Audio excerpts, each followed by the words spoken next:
हवे शाश्वती सहस्र नामने पुरखाय शाश्वती सहस्र कोटि उदाहरणे नमः।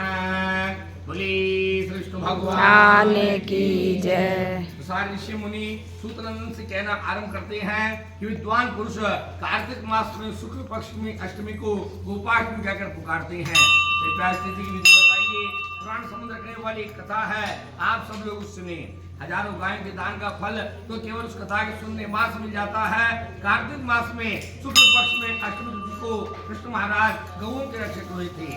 इससे पूर्व वह बछड़ा के पालक थे, इस कारण इसे गोपाष्टमी कहते हैं। अष्टमी तिथि को सब पुरुषों को अपने अपने आकांक्षाओं की पूर्ति के लिए गौ की पूजा करनी चाहिए। उनको ग्रास खिलाना चाहिए तथा गायों के पीछे कुछ दूर चलना चाहिए। कृष्ण भगवान को राधा जी बहुत प्रिय है, उस प्रकार से कुंड भी प्यारा है। अतः कार्तिक के महीने के शुक्ल पक्ष में अष्टमी तिथि को राधा कुंड में स्नान करके कृष्ण भगवान की पूजा करनी चाहिए। कृष्ण भगवान भक्ति के सारे पापों से मुक्ति मिलती है। गौ को मारने वाला, मृत्यु को मारने वाला, मदिरा पान करने वाला और व्रत भंग करने वाला और उनमें विघ्न डालने वाला, इस प्रकार के सारे मनुष्य गाय के पैर के धूल की पूजने से और उसके पुण्य से सारा महापापों से मुक्त हो जाते हैं। गाय के पीछे पीछे मनुष्य जितने पग चलता है उतने वंश गौलोक को जाते हैं। गौओं को पालने वालों के रक्षक श्री कृष्ण भगवान के द्वारा जो गाय के दर्शन का उत्सव करण किया जाता है उसे हम कहते हैं। सुनिए, कृष्ण भगवान के द्वारा कहा गया है कि मेरी पूजा करने वाला बहुत अधिक श्रद्धा से चंदन चावल पुष्पों के द्वारा गौ की पूजा करता है, तभी मेरी भी पूजा करता है। जिस किसी पुरुष के द्वारा गाय को लोई, आटे का गोला अथवा लड्डू या अन्न दिया जाता है उस पुरुष को अधिक पुण्य प्राप्त होता है। गोपाष्टमी के दिन जिस समय गाय शाम को चलकर जंगल से गांव आती है उस समय गांव के बाहर ही उसकी पूजा करनी चाहिए। चमेली आदि के पुष्पों की कई तरह की मालाएं लेकर, लड्डुओं को लेकर, पका हुआ अन्न लेकर, कच्चे आटे के गोले लेकर, गांव के बाहर का जल लेकर आके तथा इन्हें सोने के पात्र रख करके दिन छिपने के पूर्व ही जब गाय जंगल से चलकर आवे उस समय में कुमकुम चंदन से, सुंदर चावल आदि से उन वस्तुओं के द्वारा गौ की पूजा करें। गोपाष्टमी की जितनी हमको प्यारी लगती है उससे अच्छी हमें कोई नहीं लगती। इस प्रकार कृष्ण भगवान महाराज वर्णन करते हैं गोपाष्टमी के दिन गाय की पूजा करने से इतना फल प्राप्त होता है जितना कि तीर्थ में सर्वदान करने से फल प्राप्त होता है। आरंभ में तो मैं पहले जल के द्वारा गाय के खुरों पर पानी डालकर उनके पांव का प्रक्षालन करना चाहिए। गाय के खुरों पर पानी डालते समय इस मंत्र का उच्चारण करें कि जो लक्ष्मी सब देवताओं में निवास करती है और जो लक्ष्मी विष्णु भगवान के पैर में स्थित है वही लक्ष्मी गाय का रूप धारण करके मेरे पापों को छुड़ावे। फिर कुमकुम चंदन से गाय के मस्तक पर तिलक लगावे और कहें श्रद्धा पूर्वक दिया गया चंदन स्वीकार कीजिए, आपके अर्थ लाए हुए पुष्पों और मालाओं को ग्रहण कीजिए, श्रेष्ठ धूप को ग्रहण कीजिए। हे माता ज्योति ग्रहण करो का सिद्धि दीजिए, नैवेद्य लीजिए। इन सब विधियों से गौ माता की पूजा करके परिक्रमा करने के पश्चात गाय के पीछे पीछे चले। गाय की पूजा करने से शुद्ध स्त्री भी श्रेष्ठ लक्ष्मी को प्राप्त होती है, तब ब्राह्मण स्त्री के विषय में तो कुछ कह नहीं सकती। गोपाष्टमी तिथि में गौ माता की पूजा करने से जो फल प्राप्त होता है वही फल 30 करोड़ देवताओं की भक्ति करने के फल के समान है। गोपाष्टमी तिथि में एक गाय को ग्रास देने से जो फल प्राप्त होता है वह अश्वमेध के अंदर हजारों ब्राह्मणों को भोजन कराने के बराबर है। कार्तिक मास में शुक्ल पक्ष की गोपाष्टमी को गौदान करने में कितना फल मिलता है जितना कि सर्व क्षेत्र तथा देव स्थान में फूलदान से प्राप्त होता है। ब्रह्मांड में पितृ देवताओं की परिक्रमा से जो फल मिलता है वही फल गोपाष्टमी दिन गौ की परिक्रमा में प्राप्त होता है। गाय के ब्राह्मण को दान करने से वंश का उद्धार होता है। गौ के समान कोई धन या संपत्ति नहीं है, यह घास खाती है किंतु अमृत प्रदान करती है। गाय की रक्षा करने से पापों से मुक्ति मिलती है। इस प्रकार से सब विधियों को प्रतिवर्ष करने वाला पुरुष सारे युग के फल को भोगता है तथा हमारे परम पद को प्राप्त होता है। बहुत कठिन तपस्या करने से, वेद शास्त्र पढ़ने से, अन्य प्रकार के करने से फल प्राप्त नहीं होता। जो फल गोपाष्टमी में विधि पूर्वक पूजन करने से प्राप्त होता है।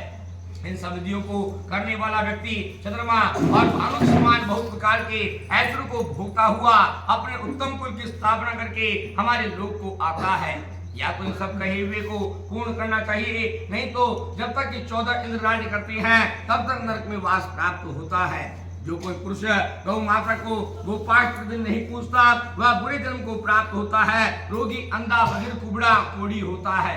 पूजा न करने वाला पशु बनता है, ऊंचा होता है, उसको चिपटे होने का रोग लगता है। जो गोपाष्ट तिथि में गाय की पूजा करता है, विष्णु भगवान के मंदिर में जाता है, वह बहुत योनि को प्राप्त नहीं करता। शाम के समय में गोपाष्ट दिन जो श्रवण नक्षत्र होता है तो जयंती का योग बैठता है, का मोक्ष को देने वाला होता है। वह पुरुष यमलोक को नहीं जाता परंतु वह कष्ट सहन करता है जो इस योग को सहन नहीं करता।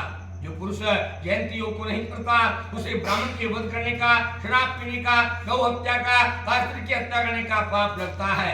वह पुरुष घने जंगल में जाकर विषधर बनता है जो जानबूझकर गोपाष्ट दिन सविधि पूर्वक पूजा नहीं करता।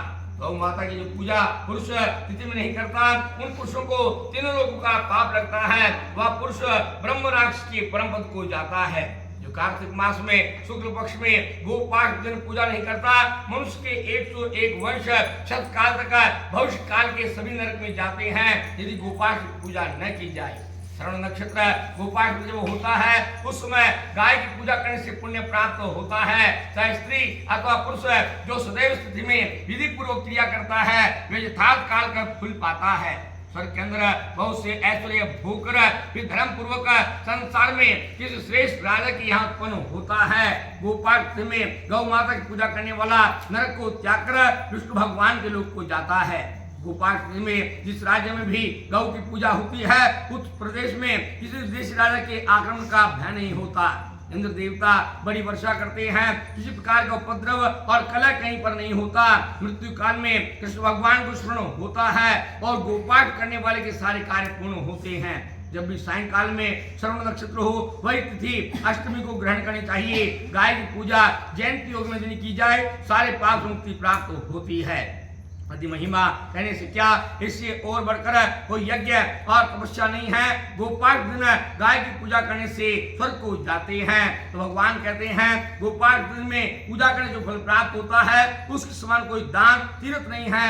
इस कथा को वर्णन करने से और सुनने से मनुष्य मुक्ति को प्राप्त होता है।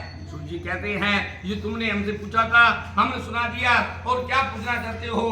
कोई से अधिक पाप नाशक उपाय नहीं है, सारे पापों को मिटाने वाला एक हमने बता दिया कि सोनू जी जो कोई स्त्री या मनुष्य प्रतिवर्ष कार्तिक मास में स्नान करता है, पूजन करता है, वैसे ही फल भोगता है। वह मनुष्य बेटे पुत्र सहित संपत्तिवान होता है, निरोगी रहता है, धनता धान्य से पूर्ण होता है, बहुत लंबी आयु को प्राप्त होता है।